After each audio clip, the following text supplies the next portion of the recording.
tired of something real. But somehow I lost you on the way. I assumed you left me behind. Salam Planter Indonesia, Assalamualaikum warahmatullahi wabarakatuh. Di sore hari yang berbahagia ini, izinkan The Brondol menjelaskan salah satu pupuk yang paling banyak digunakan di tanaman yang sudah panen atau tanaman yang sudah menghasilkan di tanaman kelapa sawit adalah jenisnya adalah NPK atau majemuk, di mana bahwa pupuk NPK yang kita gunakan adalah NPK 13-8-27-4 plus 0,65 boron, di mana bahwa pupuk ini sebenarnya kalau di pasaran mereknya banyak sekali. Ada merek Mahkota, ada Haikai, ada dari Saprotan atau Cap Pak Tani, dan banyak sekali yang lainnya. Lah, untuk itu para planter dan para petani di hari ini saja bahwa NPK juga harganya naik tinggi, maka kita harus tahu dulu kembali lagi kepada dosis yang akan kita berikan. Kemudian karakteristik dasar pupuk ini itu seperti apa dan kandungannya seperti apa, maka kita akan bahas satu persatu.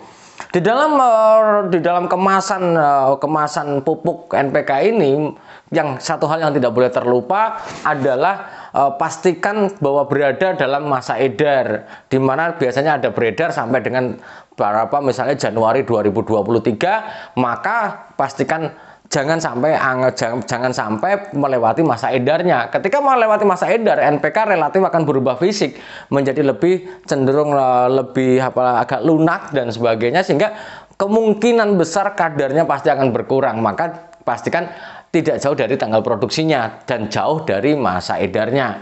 Kemudian kadar yang ada adalah 13-8-27-4 plus 0,65 boron ini, di mana bahwa pupuk ini adalah kandungannya adalah 13% nitrogen, 8% P2O5, 27% K2O, 4% magnesium oksida, dan 0,65% boron.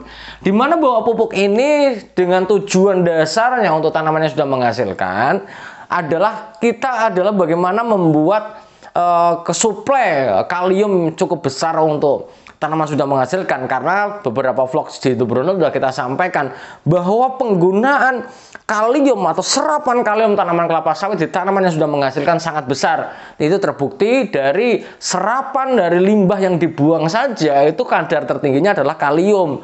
Maka angka kaliumnya di sini adalah angka yang tertinggi adalah 27%. Kemudian di dalam pembentukan buah kelapa sawit juga tidak akan terlepas dengan adanya fosfor. Kita makanya di dalam kemasan ini adalah 8%, dan yang pasti ada nitrogennya juga 13%. Kemudian di sini yang harus menjadi catatan adalah bahwa magnesiumnya ada hanya 4% MgO. Angka ini sebenarnya masih sedikit sekali, di mana bahwa ketika menggunakan pupuk ini kalau di lahan mineral mungkin tidak banyak masalah ya, tapi alangkah baiknya tetap akan ditambahi dengan menggunakan dolomit. Karena misalnya 4% magnesium oksida ini, saya rasa ini angkanya terlalu kecil ketika dia untuk suplai untuk tanaman kelapa sawit, maka kita akan kasih dolomit.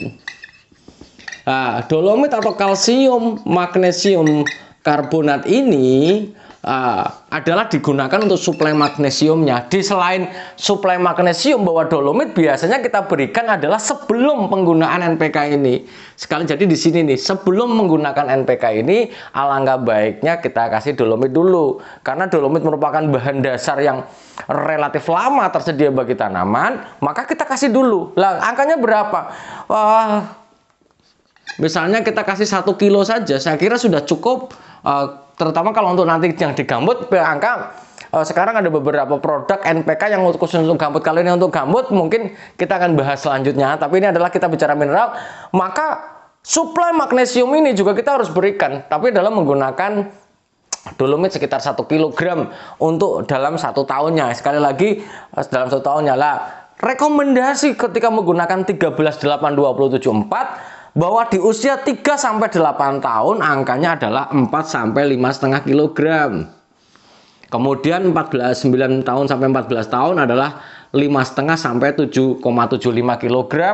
Kemudian lebih daripada 14 tahun adalah 4,5 sampai 6 kilogram. Angka ini adalah angka yang cenderung turun, di mana turunan ini bahwa kita sudah mencapai bahwa umur produktif tanaman kelapa sawit adalah di usia 15, 16, 17 tahun, sehingga di usia lebih daripada itu adalah di sudah kita kurangi pemupukannya. Maka jangan kaget bahwa di dalam rekomendasi semakin tua malah semakin sedikit dibandingkan di pemberian di saat puncaknya seperti itu. Lah, ketika 3-8 tahun misalnya 4,5 sampai 5 kg per pokok ditambah dengan dolomit 1 kilo sebelum aplikasi NPK. Karena bahwa penggunaan dolomit sebelum aplikasi NPK ada dua fungsinya. Yang pertama, memastikan bahwa ketika kita melakukan pemupukan NPK, kondisi tanah atau kondisi lahan kita dalam kondisi pH yang relatif akan netral. Ketika rata-rata tanah kita adalah tanah-tanah yang asam, ditambah dolomit maka pH-nya akan naik mendekati netral, sehingga nanti penyerapan unsur hara akan berjalan lebih lancar. Lah, manfaat yang kedua bahwa dolomit akan memberikan suplai magnesium bagi tanaman kelapa sawit kita. Lah, bagaimana sistem pemberiannya? Berapa sih Pak Pendi? Misalnya 3-8 tahun itu dosisnya 4,5 sampai 5,5 kg per pokok. Seandainya kita anggap saja di tengah-tengahnya adalah 5 kg. Maka 5 kg ini adalah per tahun. Pak Pendi, saya punya ladang misalnya sekitar usia 6 tahun, Pak Pendi. Ketika usia 6 tahun ini kemudian saya mau punya berapa kali menggunakan NPK? Sekali lagi kita kunci dosis per tahunnya. Ketika kita 5 kg per pokok per tahunnya, maka kita bisa membaginya menjadi 2, 3, atau 4. Sangat tergantung lahannya.